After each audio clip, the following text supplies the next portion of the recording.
নমস্কার, lifestyle blog সাথে সবাইকে স্বাগত। মহারাষ্ট্রের তৃতীয় পর্বে আজকে আমি চলে যাব ভীমাশঙ্কর জ্যোতির্লিঙ্গ দর্শনে। চলুন দেখে নিই।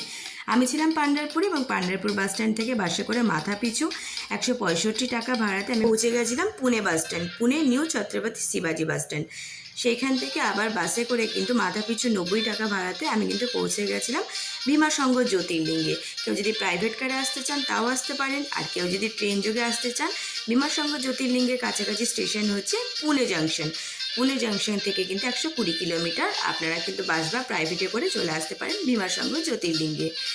রামায়ণে কুম্ভকর্ণের পুত্র ভীম তার বাবার মৃত্যু প্রতিশোধ নেওয়ার জন্য 1000 বছর কিন্তু ব্রহ্মার তপস্যা করেন এবং তার প্রাপ্ত বিষ্ণুদেবকে পরাস্ত করেন এবং কামরূপের রাজাকেও কিন্তু বন্দি করে কারাগারে রাখেন। তখন কামরূপের রাজা ছিলেন শিবভক্ত এবং তিনি শিবলিঙ্গ প্রতিষ্ঠা করেন। ভীম সেই শিবলিঙ্গ ধ্বংস করতে যায় এবং তখন মহাদেব প্রকট হয়ে কিন্তু তাকে বধ করেন এবং দেবতাদের অনুরোধে কিন্তু তিনি সেখানেই থেকে যান।